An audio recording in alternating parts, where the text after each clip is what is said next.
নমস্কার, আমি আছি এখন শিয়ালদা স্মার্ট বাজারের ভেতরে। এখানে আমাদের ধামসা নিয়ে এখানে বাজাচ্ছেন। আমাদের অতি প্রাচীন একটি বাদ্যযন্ত্র, বাংলার অতি প্রাচীন একটি বাদ্যযন্ত্র ধামসা। তারপরে আসে মাদল। এই ধামসাই এখানে ভদ্রলোক বাজাচ্ছেন এবং তার সঙ্গে তার মেয়ে আছে। চলুন জেনে নেওয়া যাক এই ধামসার এবং তাদের সঙ্গে যে জড়িত গল্প।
আর দাদা, আপনার নামটা?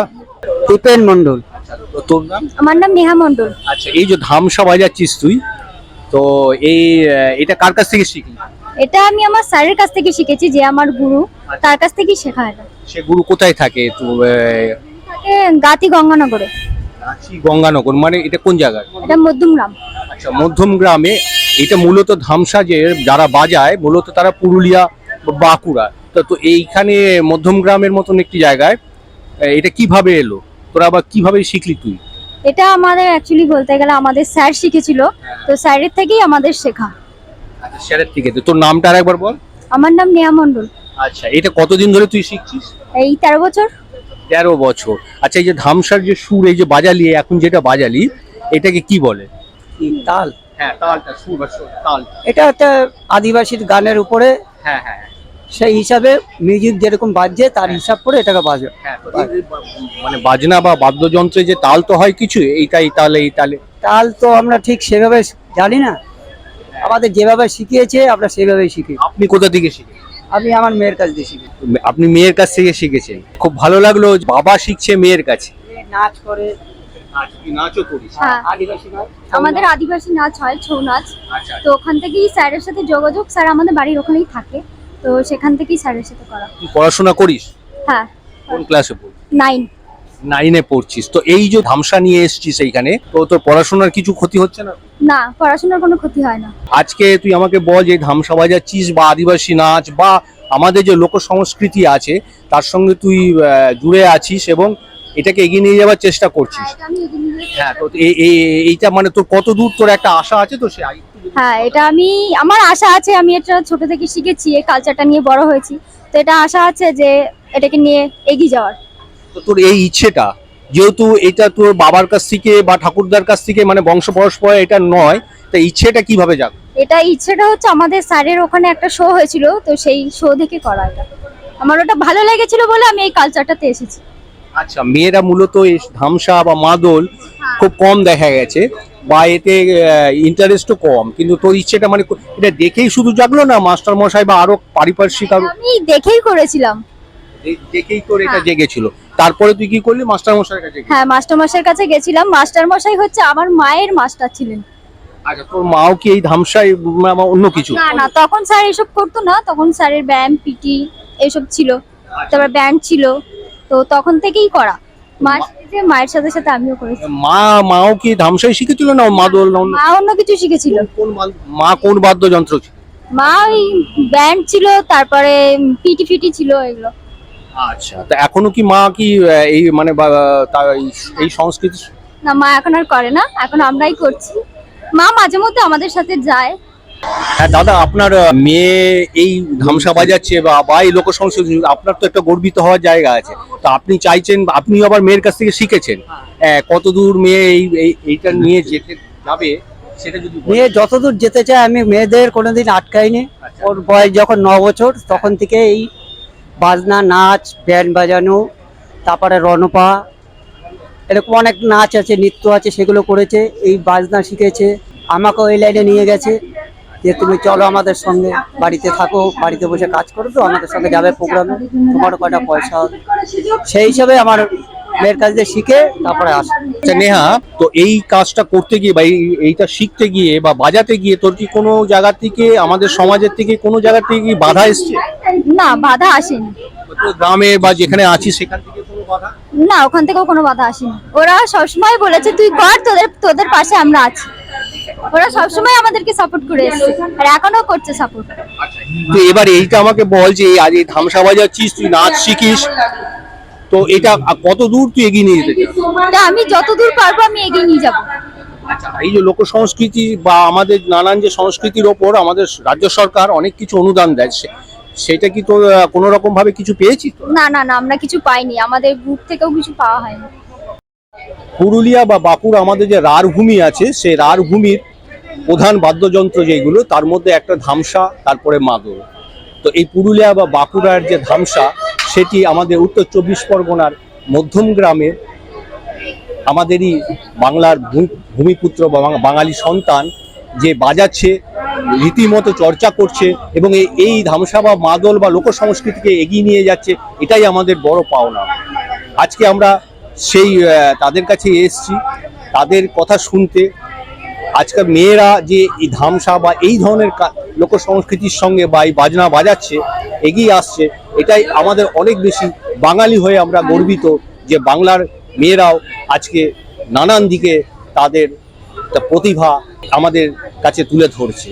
তাদের কাছ থেকে আরো কিছু কথা আমরা শুনে নিই। দাদা, আপনার কিছু কথা যে এইটা কেন এলেন, কি আপনার মেয়ে বাজাচ্ছে বলে এলেন, না আপনার নিজের যে একটা ব্যাপার? তখন কোনো এইসব লাইনের দিকে আসার কোনো চিন্তা ভাবনা ছিল না। মেয়েরা করছে দেখছি, ভালো লাগছে। মেয়ে বলছে আমাদের মধ্যে ধামসা আছে, তুমি ধামসাটা শেখো, ধামসা বাজাও। আমি এই 5-6 বছর ধরে আছি। আপনি মানে আপনার ইচ্ছে হলো কেন, মানে মেয়েরা বললো তাই ইচ্ছা জাগলো। মেয়ে বললো ইচ্ছা জাগলো। আমি একটু বাউল গানের সঙ্গে যুক্ত আছি। আচ্ছা, বাউল, আপনি বাউল সঙ্গীত বা বাউল গান? হ্যাঁ, আমি একটু পার্কেশন বাজাতাম, আমাদের পাড়ায় একটা টিম আছে, আচ্ছা, ওরা বাউল গান ধরে, আমি যাই ওদের সঙ্গে পার্কেশন বাজাই। তাই ওর স্যার শুনেছে, বললো তাহলে তোর বাবাকে ধামসাটা শেখা, তোর বাবা আমাদের সঙ্গে প্রোগ্রামটা করবে। তাই ও শিখিয়েছে, আমি শিখেছি। আমার এক ছোট ছেলে আছে, সেও পারে।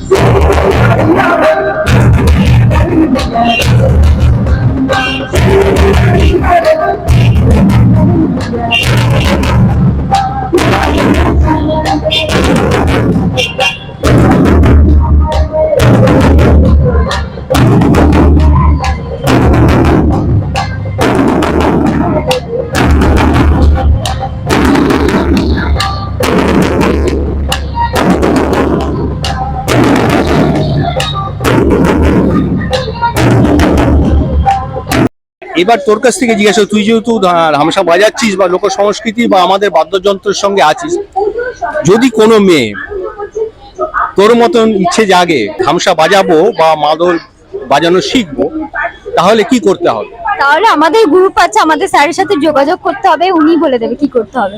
আচ্ছা, গ্রুপটা কোথায় আছে? আমাদের ওখানে গাতি গঙ্গানগর মধ্যমগ্রাম। আচ্ছা, গাতি গঙ্গানগর মধ্যমগ্রাম।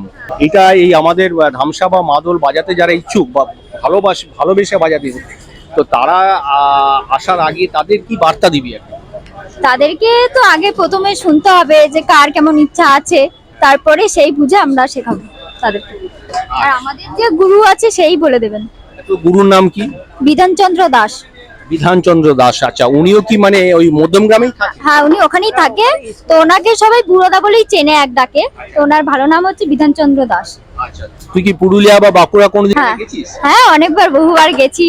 ওখানে একটা সংগঠনেও গেছিলাম অনুষ্ঠান করতে। আমরা বিভিন্ন জায়গাতে যাই। তো ওইখানকার যে ওখানে গিয়ে কি দেখেছিস মানে বাজনা শুনেছিস কি ধামসা বা মাদল? হ্যাঁ, ওখানে শুনেছি, কিন্তু ওখানে তো এরকম বাজায় না, এরকম বড় ধামসা নেই। আমাদের এই ওয়েস্ট বেঙ্গলে আমাদের কাছে আছে আর একটা গ্রুপ আছে, কিন্তু ওই গ্রুপটা কোথায় থাকে আমি সঠিক জানি না, বলতে পারবো না। আচ্ছা, এই যে ধামসায় যে তোরা বোলটা তুলছিস, হ্যাঁ তাল যেটা তুলছিস, এটা মূলত কি আমাদের যে মানে আদিবাসী যে গান বা আদিবাসীদের আমাদের যে সংস্কৃতি সেটাকেই তুলে ধরছিস? হ্যাঁ হ্যাঁ, সেটাকেই তুলে ধরছি। আচ্ছা, এই ধামসা আমাদের যে এমনি আমরা যে আমাদের যে গান সাধারণ আধুনিক গান সেইটার সঙ্গে এটা যায় না? না না না, ওটার সাথে এটা যাবে না, কারণ ম্যাচ খাবে না। কোন ধরনের গানের সঙ্গে এই বাজনাগুলো ওরা ব্যবহার করে? মানে আমাদের যে ফোক কালচার যে গানগুলো আছে সেই গানের উপরেই এই গানগুলোকে ব্যবহার করা হয়, বাজনাটাকে। আচ্ছা, তুই কি মানে ফোক কালচার যেটা আছে বা আমাদের যে লোক সংস্কৃতি আছে সেই গানও কি তুই কিছু জানিস? না, আমি গান জানি না। তুই একদম গান জানিস না না, আমি গান জানি না, কারণ আমাদের তো গানের উপরে আমাদেরকে করতে হয়, তো আমাদের সেইভাবে গান শেখা হয়নি। তো তুই এই যে ধামসা ছাড়া আর কি কি এই বাদ্যযন্ত্র বাজাতে পারিস? বাদ্যযন্ত্র বলতে ধামসা ছাড়া আমি ব্যান্ড পারি, তারপরে আর তাছাড়া আমাদের আর কিছু শেখানো হয়নি। তারপর আমি নাচ করি। আচ্ছা, নাচ সেটা হলো এই আমাদের ফোক সঙ্গের সঙ্গে যে নাচ, হ্যাঁ, ফোক ফোক কালচারের যে গানগুলো আছে ওই গানের উপরেই নাচ করি। সেইটা মানে কি ধরনের নাচ? মানে ওগুলো আদিবাসী নাচ হয়, আদিবাসী নাচ। মানে মাথায় ঘট নিয়ে। হ্যাঁ হ্যাঁ, মাথায় ঘট নিয়ে ওগুলো করা হয়। তারপর আমাদের রায়বাসী ঢালি আছে, রণপা নৃত্য আছে, ঘট আছে, বিভিন্ন ধরনের নাচ আছে আর কি আমাদের। এই শিক্ষাগুলো কি তুই তোর ওই গুরুদেবের কাছ থেকে? হ্যাঁ হ্যাঁ, আমাদের গুরুদেবের কাছ থেকেই শিখেছি। ধন্যবাদ নেহা মণ্ডলকে, ধন্যবাদ। আমাদের ঘরের মেয়ে, সে অবশ্যই এগিয়ে আসুক। আর ধন্যবাদ দাদা, আপনার নামটা? দীপেন মণ্ডল।